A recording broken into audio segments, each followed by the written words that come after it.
Hello, everyone. Welcome to Project 24. I'm Adrian. Hope everyone had a very fantastic Family Day weekend and a happy Valentine's Day. Um, Hope everyone was stayed safe. Maybe saw some friends or whatever. Obviously, spent some time with your significant other if you have one. And yeah, hope everyone's just doing well, doing safe. It was a good weekend. I took a couple days off. Not used to taking 3 days off from the show here, but yeah, I went up to see my girlfriend's parents and girlfriend's mom in Niagara there, and played some outdoor hockey, ODR. First time in a while I've been on an ODR, so that was pretty awesome. Twice on Sunday, I was sore as fuck for yesterday and Sunday night. I was really sore, but it was worth it though. Good to be back on the ice, like I've said before. How Yeah, no, it was great to be back on the ice. It's like therapy for me. So, yeah, I can't say anything else about that. It's just it doesn't get any better. Doesn't get any better than that. I just wasn't thinking about any stresses or anxieties I have. Just playing hockey and having fun, and scoring a couple of goals, a couple apples too there, and yeah, no, it was good. I just saw some news yesterday actually when I was coming home from up Niagara there. I was talking about last week about Michael Birchie that passed away. I knew him personally and I worked with him, and I heard got some updates on uh, they actually lay some charges were been laid, which is good. Three people got charged Monday afternoon. Three people got arrested and charged for first degree murder, and they seized a bunch. They seized an AK-47 and a bunch of ammunition. And let me see what it says here. Toronto police say three people are facing multiple charges, including first-degree murder, connection with a recent shooting that left a 23-year-old Brampton man dead. In an update Monday afternoon, officers said three suspects were arrested in Toronto on Saturday in connection with the shooting. Statement: 24-year-old, 21-year-old, and a yeah, wow. Were all charged. They were three men were charged with first degree murder, attempted murder, and discharging a firearm with intent. Fuck. Said they appeared in a Toronto court on Sunday. After the co-accused were arrested, police said they also executed several search warrants as a part of the investigation. So, um, I want to talk about that because I mean I'm happy that there was people charged and they're suspected to be the ones that killed Michael. Again, it's been a week since I found out about that. I just it's awful. It's awful, awful, awful. I just pray for his family. Um, yeah, no, this seriously, the gun violence is really getting out of control. I know I mentioned that last week, but it's getting really out of control. And I don't mean to go into like a lecture here, guys, but it's something I kind of feel like I have to acknowledge. But um, it's a problem with like a lot of the way things are with our society in terms of I find like a lot of like I don't really listen to much music anymore to be honest because a lot of it's garbage. Um, I just it's not an art anymore. It's garbage. And then there's so much music out there now that just promotes gun violence and killing people and guns and drugs and violence and shit like that.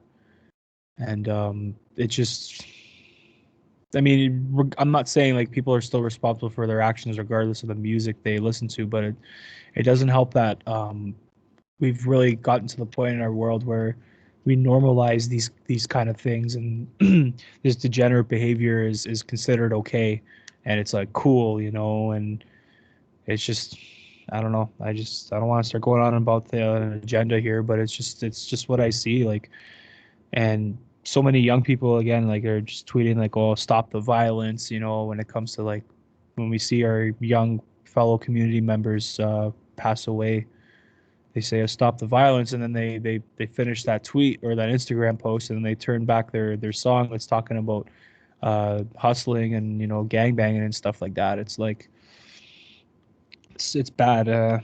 It's really bad. But anyways, again, I hope his family's doing okay, and maybe his friends that were close to him.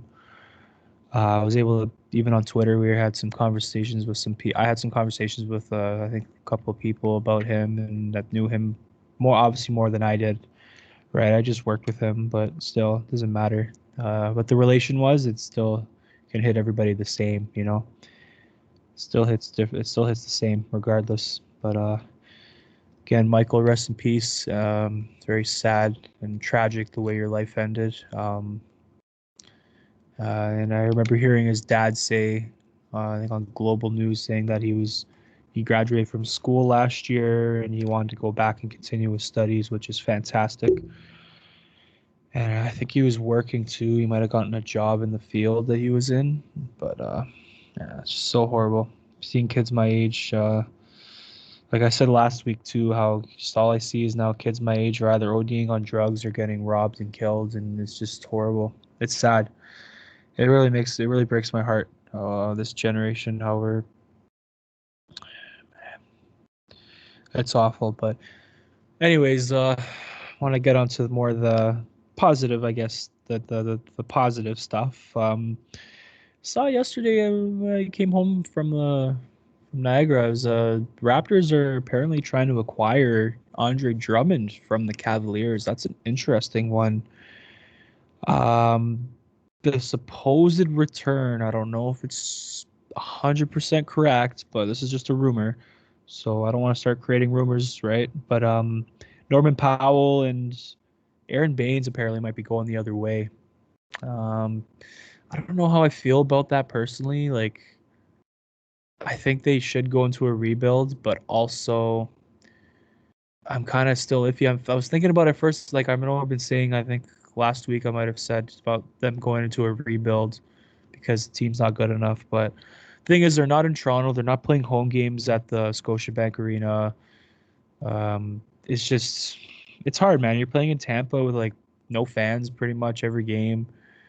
Um, it's hard to get into the games. You know, maybe it's just psychologically in your mind, in their minds, it's probably hard to get into games when you don't have like 40,000 fans like screaming your name, let's go, screaming, let's go Raptors, like every for a full like 2.5 hours straight. It's hard.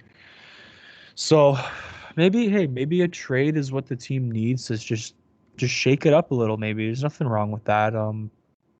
I think maybe make that trade, see how it goes, and then maybe go into next season with kind of a more of a tighter leash, shorter leash maybe. And if it doesn't, hey, if they're playing in Toronto next year, maybe like everyone's vaccinated and whatnot, what's going on with COVID, like if they're playing in Toronto again and they're still bad, then yeah, maybe it's time for a rebuild. Build around Chris Boucher, build around Siakam, build around Anunoby, build around Van Vliet and Flynn. Uh, that's who they should be able to build their core around for the future. It's a good team. It's got good players on it. It's just I don't know. It's just they're not really playing as expected this year. But it's hard though when they're not playing games in Toronto. You're stuck in a bubble city. Like it's hard. I mean, obviously I can't vouch for every professional athlete on the planet right now playing COVID sports right now, but it must be hard. It must be hard to get into these games. I know a lot of them obviously were very vocal about not liking the bubble, and everyone has a different experience, right? But we'll see. We'll see how that goes. Maybe a trade, shake it up a little bit for them, and I hope so because I mean it's a good team to. It's too good of a team, in my opinion, in terms of their core, like what they have. Like it's too good of like for them to be playing this bad right now, struggling. So we'll see. I saw I saw like an anonymous scout also say that apparently he said this about Andre Drummond too, is a really high critique, but it might be fair. Apparently he said he can have a 30 point, 20 assist stat. Oh boy. That's wow. I mean, like, I don't know, man. Like, it's kind of crazy because like in Detroit, he was like I'm pretty sure a two-time All-Star in Detroit, the Pistons there, and he was like really good for a while. And I don't know, maybe he's happens, your stock goes down, things happen like that. But also with the Pistons, Blake Griffin too. Apparently, Blake Griffin's going to sit out until Detroit figures out his future with the team, whether it be they trade him or buy him out, release him. So that's interesting. I mean, Blake Griffin's, man, he's declined crazy though. I used to love him back in the day when he was with the Clippers, and he used to just dominate every game. I remember his dunks were so great. I used to love his poster dunks. They were just like they were a thing of beauty. And yeah, I don't know. It's just weird how he's just really fallen off. I mean, I know it's the knee injuries he's had that have been really bad, and he's had a couple of knee injuries, I think, in his career, even prior to his NBA career. He's had knee injuries, I think. Correct me if I'm wrong there, but I remember hearing that. Um, yeah, I don't know. That's an interesting one. I mean, I don't know. His contract's a little big, I think.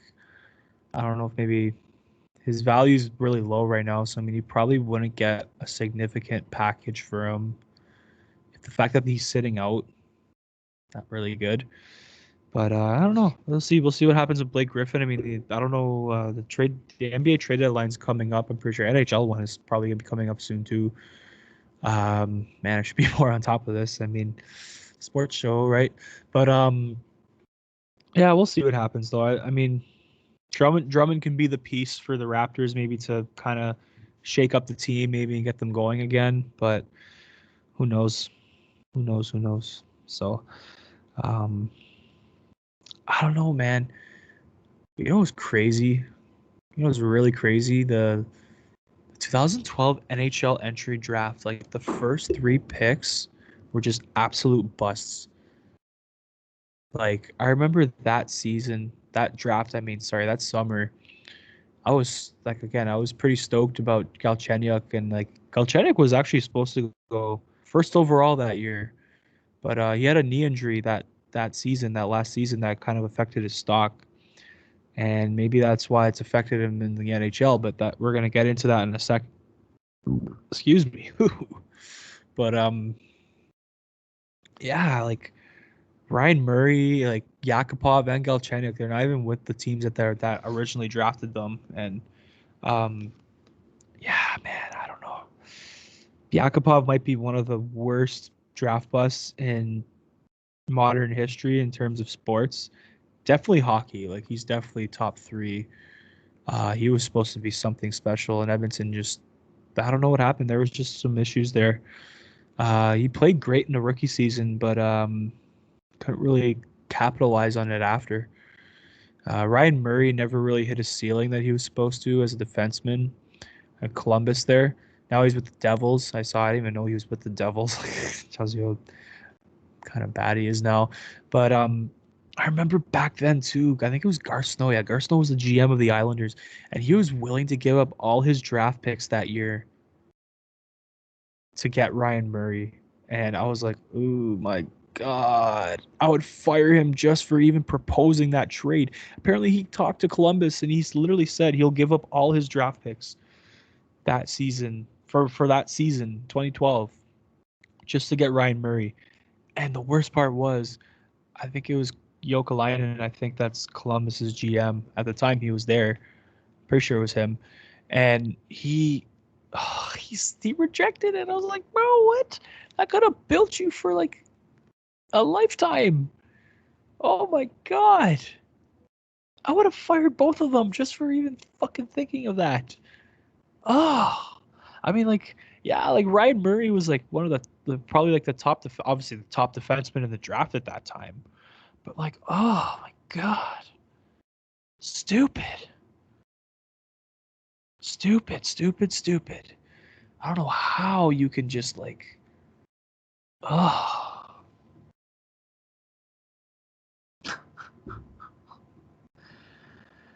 Oh, that's brutal, man.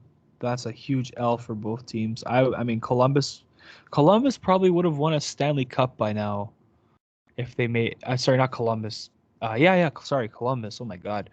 They probably would have won a cup by now if they made that trade. They could have easily built a team. I mean, the 2012 draft wasn't exactly the greatest, But I mean, again, you trade prospects for, for players that are NHL ready if you want to contend. And they made the playoffs in the 12-13, the shortened season that year. So, I mean, hey, who knows? They could have, maybe if they could have had the assets to just like completely just go crazy and like go for a cup run that year. Man, oh man. That would have, wow. Anyways, man, Galchenyuk, I don't know if, man, he's been making a buzz all over the hockey world, hockey Twitter. Man, oh man, oh man, Alex Galchenyuk. The mysterious case of Alex Galchenyuk. What can I say? Drafted third overall by the Montreal Canadiens in 2012, and obviously one of the most skilled, honestly, like one of the most skilled players I think I've ever seen in my time, like watching hockey in terms of his stick handling and his just so talented. I don't know what, like, I can't believe that he hasn't hit that ceiling that he was supposed to. That 30 goal season in 2015-16 there with Montreal, that was, I think, his peak, and he just hasn't come close to that since.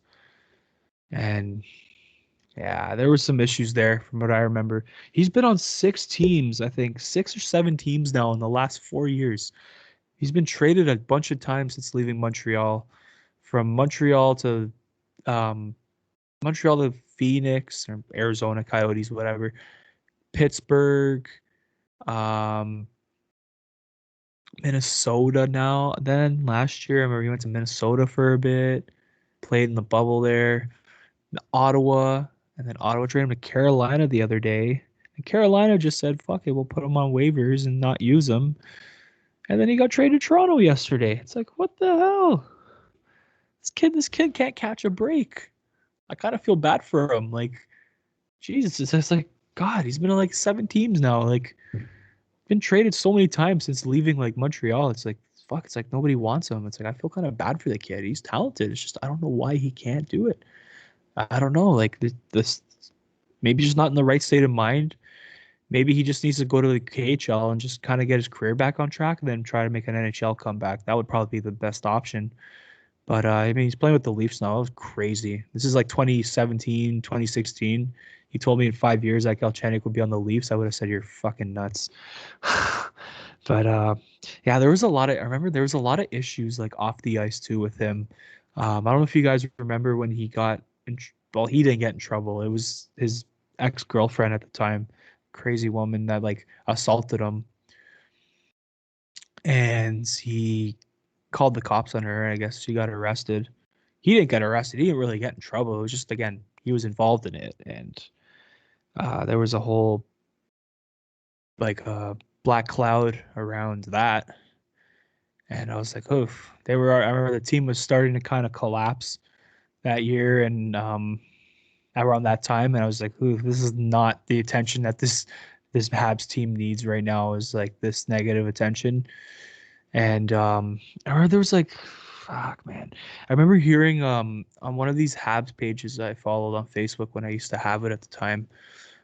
There was, I think it was, again, people know Montreal is just such a like fishbowl market. Like they know what goes on. People know what goes on with these players at like all times. But there was a rumor that apparently like a week after,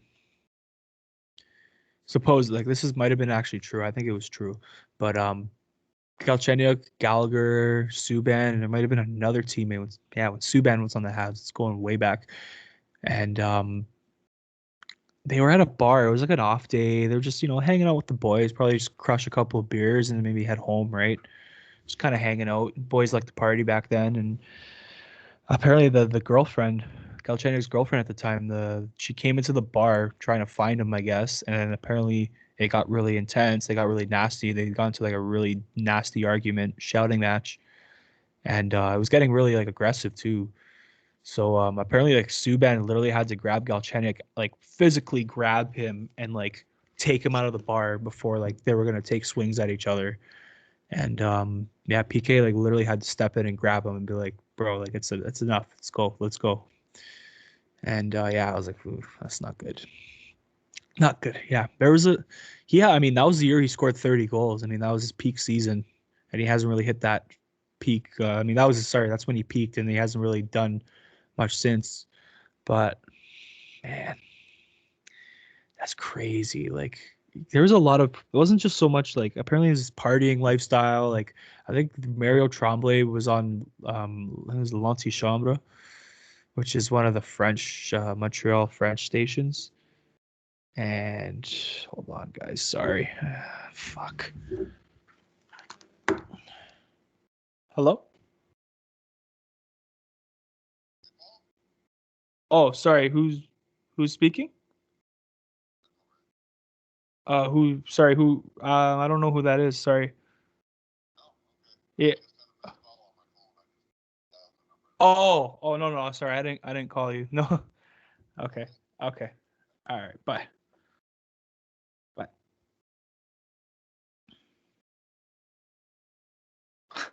It's weird. It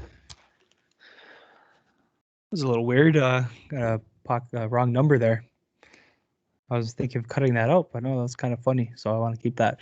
Anyways, where was I? Yeah, there was like problems off the ice too. Like he was partying too much apparently. Mario Tremblay was on that show and like basically spilt the beans about him. Galchenyuk apparently supposedly checking into a rehab facility in Montreal. Might have been like I don't want to start saying things. And again, just Mario Tremblay's a jackass. So, but apparently it was around like 2014 playoffs. Might have been after that. They said he had a knee injury, but it might have been because he was checking into rehab. I don't know for sure if it was around that time. It might have been around that time gap. Sorry. And yeah, he was having some problems. And I remember hearing too that what led to him scoring those 30 goals that year was again I saw an article too. Apparently, like the team told him like stop drinking during the season, like partying and drinking more during the season. I think it was after the incident with his girlfriend. I think they told him like, "Hey, buddy, like you gotta start taking shits more seriously here." And yeah, and after that, he started playing better. Yeah, I think he was dropped a couple of pounds maybe because he's not, being more healthy. And yeah, he ends up having that good season. And then it's unfortunate because again, then he got injured. I think Anze Kopitar like hit him or something in December 2016, and then just never was the same after. He's had knee problems his whole hockey career, like going back to juniors. So it could be that. Um, Partially is because the Montreal management and coaching staff didn't develop him properly. They didn't put him on center right away. They kept on putting him on the left wing, which he's naturally a center. Obviously, they drafted him to be. And yeah, Tarian was when you started on Tarian, like I was a fucking idiot. But Tarian like constantly put him on the left wing and just didn't put him in his natural position, screwed up his form. There was also things about his dad, Alex Galchenyuk Sr. Kept on intervening too much. I know like a lot of maybe that's why he keeps on getting bounced around because they just has that reputation now because his dad just intervenes too much and like pushes him too hard, almost like he coaches him. And I think that's another thing what the Habs management coaching staff didn't like is like his dad was stepping in too much and trying to coach him instead of the team trying to coach him. And I know that caused a lot of problems there.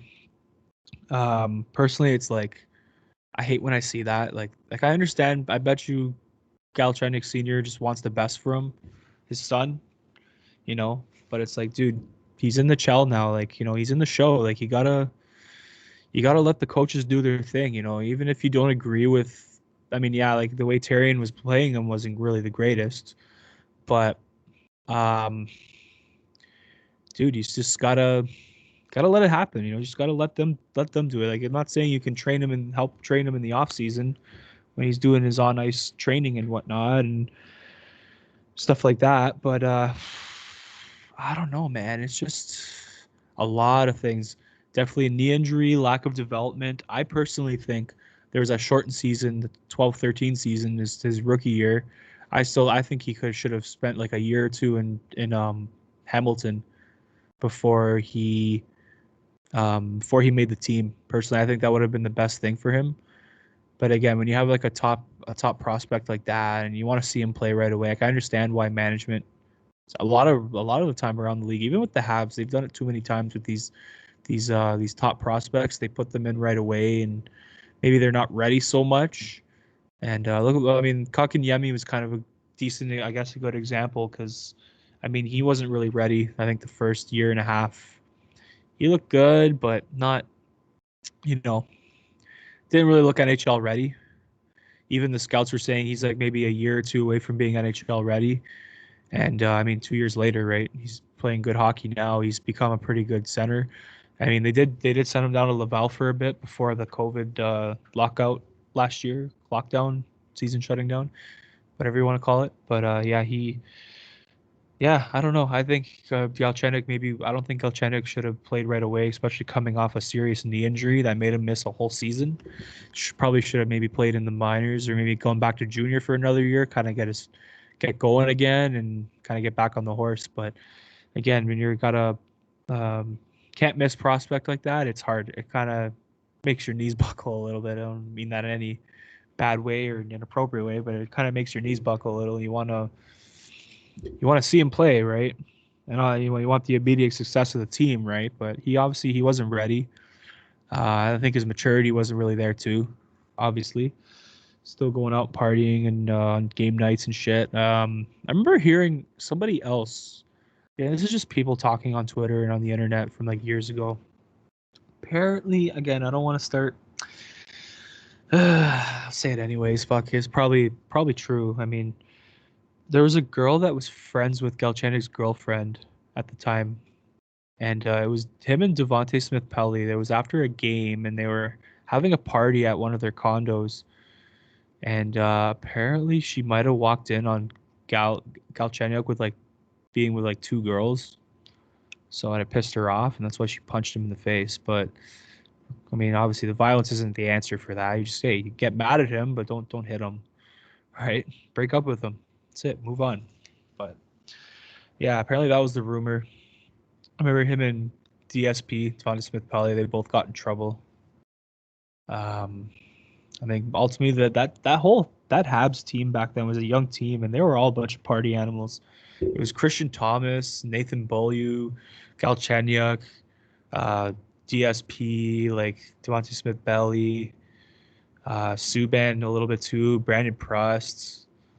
There was a lot of party animals on that team, and yeah, it's kind of hard. It's kind of hard to have that lifestyle when you live in such a fishbowl market like that. Like everybody knows exactly what you're doing. It's like no privacy at all.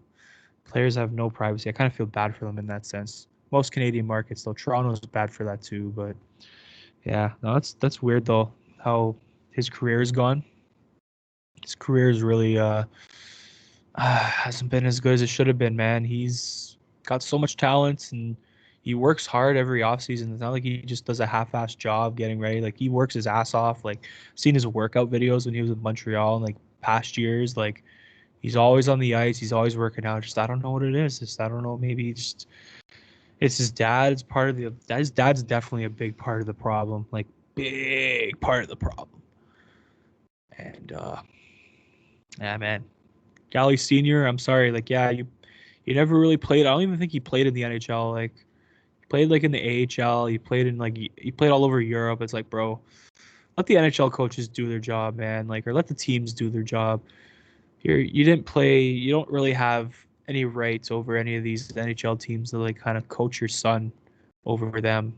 So it got to the point too where it was affecting his attitude. Like I heard his dad was like over the top. Like it was like really toxic.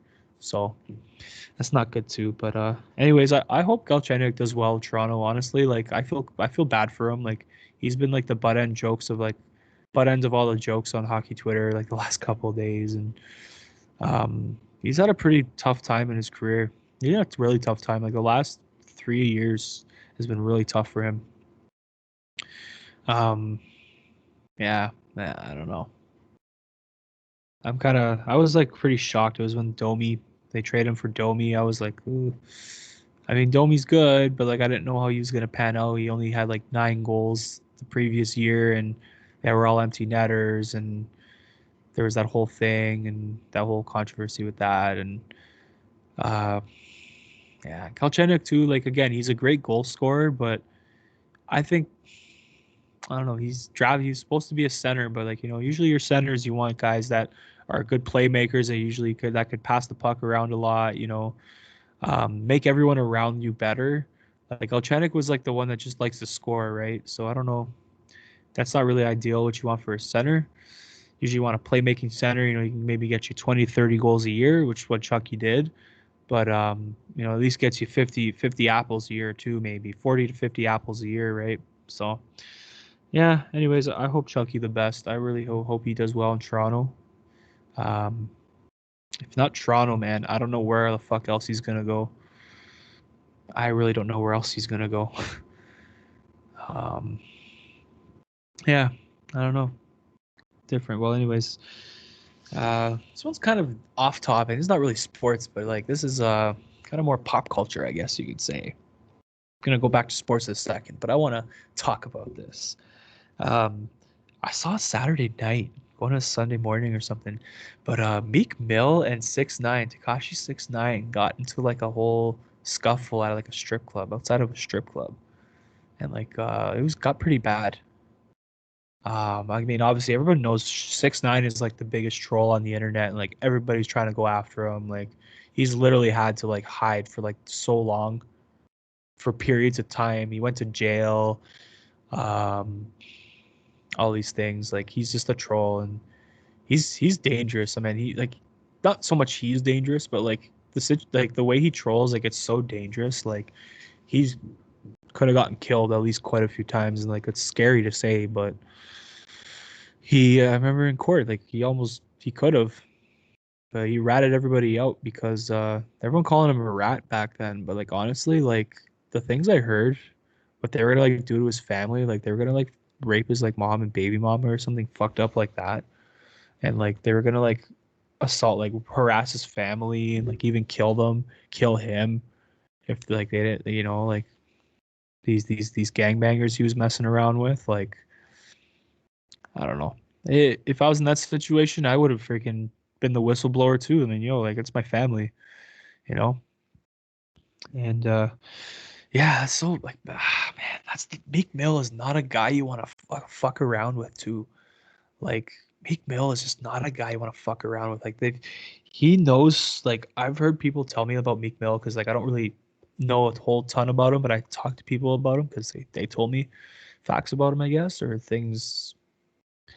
You learn things. But anyways, man, like he knows people because he's from Philly. I'm pretty sure he's from West Philly. Correct me if I'm wrong, but he knows people in Philly that can like literally get you killed in like 5 minutes. Like you can literally make one call and like your head's on a platter. Like that guy's he's cool. Don't get me wrong. I like Meek Mill. He's cool, but like, yeah, bro, he knows people. So Takashi, you gotta be careful, bro. You're messing with some man. For years you've been doing it, but it's made you so big. It's made you so successful, though. It's so crazy how that works. How his social media is so like he's so controversial, but like man, man, just saying 6ix9ine, you got to be careful, man. Like that's all I'm saying. Like, bro, stop the trolling. Like, calm down and like you made a name for yourself. Like you've done the trolling for so long, and like everyone's always trying to go after you. Just like stay in peace, Like fucking just chill, Like just just just chill out. That's all I can say. Just chill out. So I want to touch that up a little bit. That was like something interesting I saw. Like I haven't really heard much about 6ix9ine since he got out of jail. I know he was on Impulsive last year, and it was a really good episode. Um, Pretty aggressive on the top, to be honest. When he was on the episode, he was pretty aggressive. I'm not gonna lie. It was like kind of he's loud and swearing a lot, like cussing a lot, saying bad things. But no, he was just it was a good interview though. I remember he speaking a lot of facts and he was explaining a lot of what happened the last little while, and he got out of jail early, I think, because of COVID. They let him out. He didn't want to get sick. I don't know how I feel about that. It's like personally, like this situation was hard, so like I don't know. But yeah, gosh, you just chill out, man. You're I know you got security that's looking after you, bro, but just be careful, man. Just sit back and chill. Don't be messing around with Meek Mill or some other rappers that know people, man. Like you don't be doing that. Just don't be doing that. Well, one last thing before we end this episode, but no, the Habs haven't had a good week last week, and I know the last episode I was talking about like what's going on with this team, what's going on with Carey Price, right? Kind of showing some concerns about his numbers the last couple of years, which I mean, still a concern. I'm not changing my opinion on that, but I mean, the team didn't play well on Saturday night. They squeaked by the Leafs. They just squeaked by the skin of their teeth. Um, I was so surprised they won that game. I mean, again, Price kept the minute, like how he's done in the past, and made big saves when he had to. I mean, both teams were kind of flat actually. That game was like really flat. I found. Um, it just Montreal only had 8 shots like midway through the second period, like just past like maybe like 10-minute mark. I'm like 8 shots. Like how are you gonna win a game with only 8 shots on net? Excuse me, but I don't know, man. It's just they haven't been playing great hockey. I mean, like, hey, it wasn't a pretty win, but it works. Like, in a shortened season, every game matters. So you got to rack up as much points as you can. So that's my whole thing, especially in this division. We're only facing these division teams, so they're all divisional matchups, and every game matters. So, because again, you lose even just like a 4-game losing streak can like really fuck your chances of making the playoffs in a shortened season. Those 4 games, it could be again. You lose. I don't know. Say Montreal loses 2 against Toronto per se, or 2 against Edmonton, or 1 against Edmonton, 1 against Vancouver, whatever. Like those 4 games can actually really fuck you in the end because those teams ahead of you could have had more points again on them and shit like that. So it's like these basically the point I'm trying to make is every point matters, every game matters in a shortened season, especially the fact that we're only facing division teams in the North Division there. So yeah, that's a lot at stake. So um, they only played one good period though. That was the third period is when they woke up. Kind of scary that they only played one good period of hockey and they won a game. It's happened a lot though. I mean, to this team, it's something I'm used to actually. Being a Habs fan. I know it's kind of weird. I'm wearing a Calgary hat, but I like Calgary too. Kind of weird seeing them in the same division as Montreal this year, but um, I don't know. It's I've been seeing this a lot on Twitter, and honestly, I'm starting to agree with it more and more. The more time I see it, because I mean, he's been with the team, coaching the team for 4 years now. Claude Julien, he's been coaching this team for about 4 years now, and like I mean, yes, he did make them a division champion in 2017 when he first got there. Again, early exit, first round exit. And then just they haven't really been good since. I know again the 17-18 season, the year they got the third overall pick with Jesperi Kotkaniemi. A little bit justified, I guess. The team wasn't great. The team was awful, actually. Not great. They were awful. They were awful. Um, yeah, they had that. It was a little bit justified, I guess, with that. But years after that, like I don't know, it. I find with CJ Claude Julien, um, he has the inability to really adjust in the middle of games when it's not working. Like, you got to be more creative. That's the problem with a lot of these like I'm gonna say boomer coaches, like these old like dinosaur boomer coaches, like they lack a creativity. They lack creativity in terms of their coaching. It's just they can't adjust mid game. Personally, Claude Julien had a lot of success in the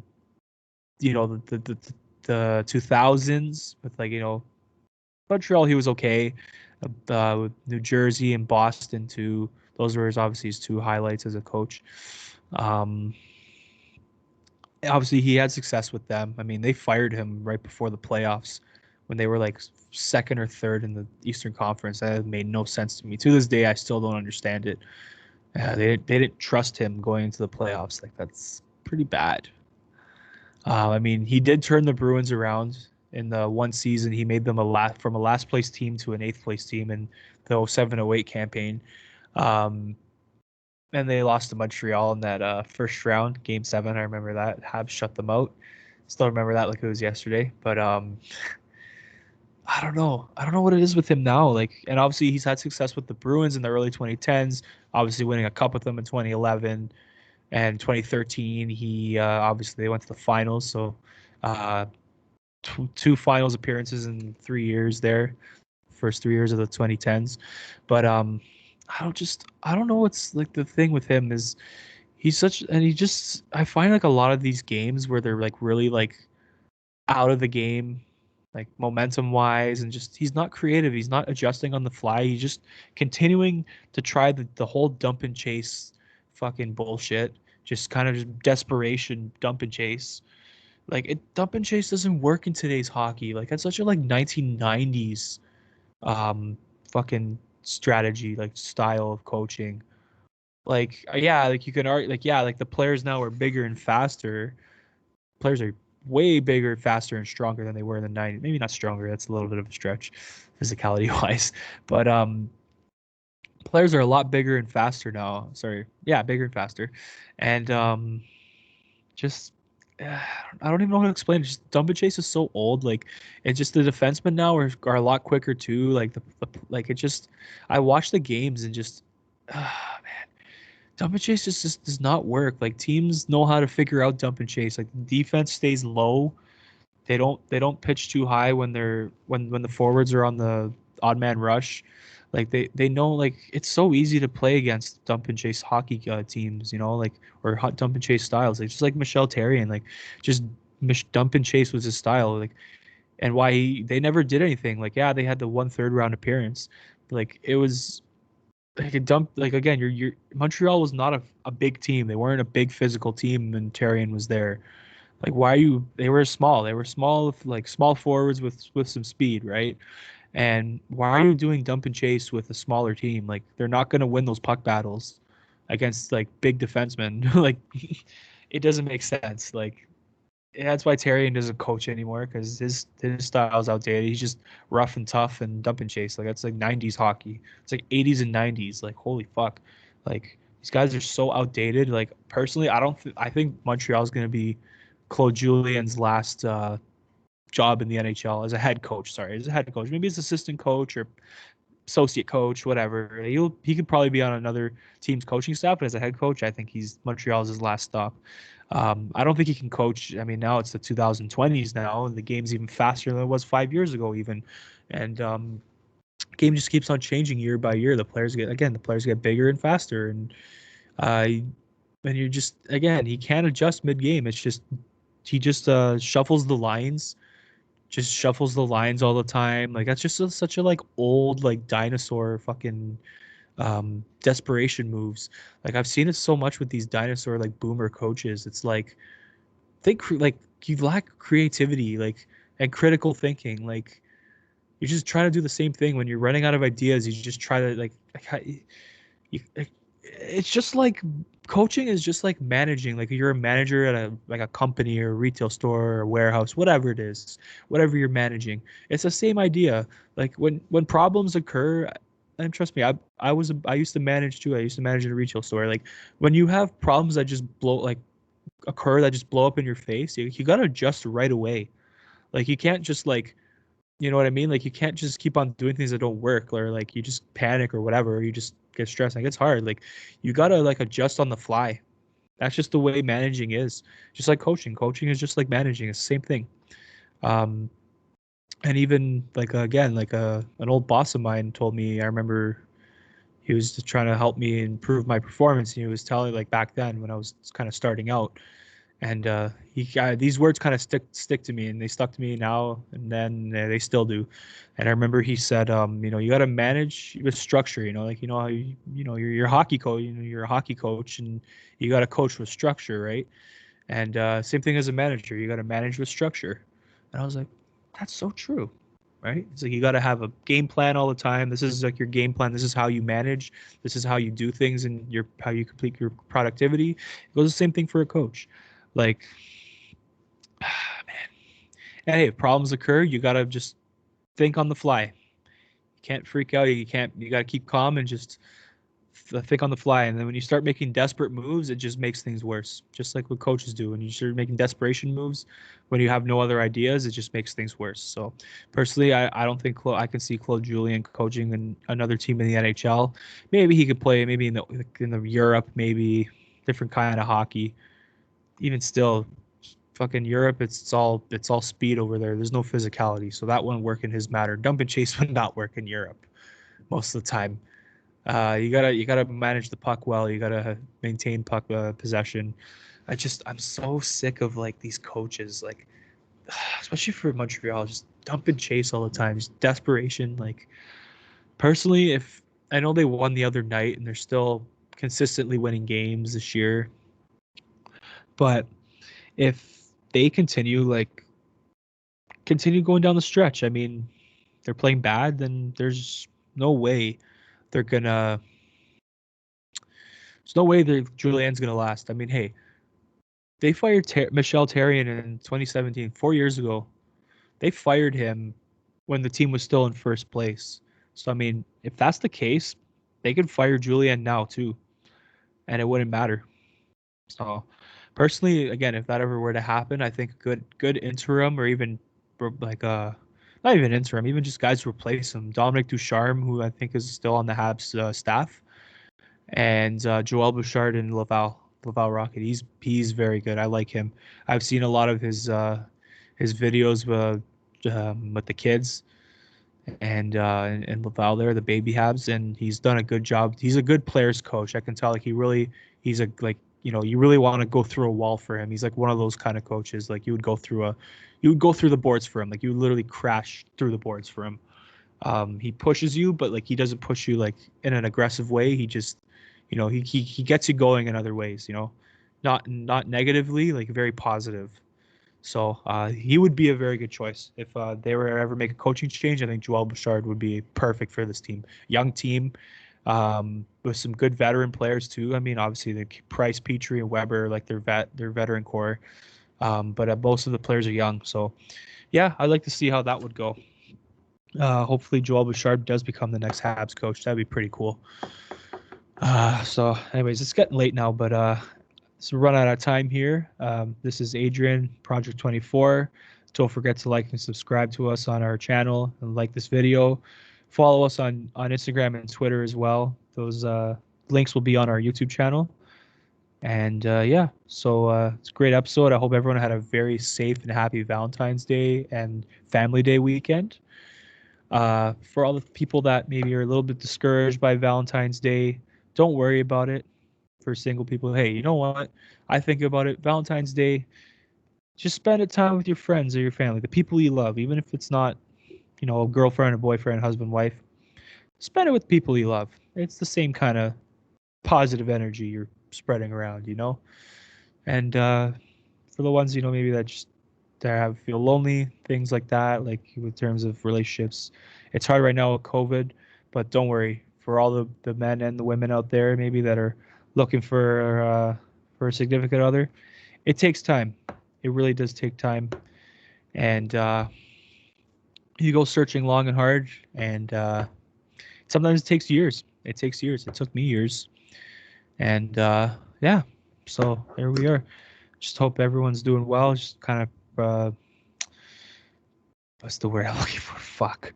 Um, Spread the positive energy. That's it. My God, I can't fucking speak anymore. Anyways, guys, this is Project 24, and we're signing off.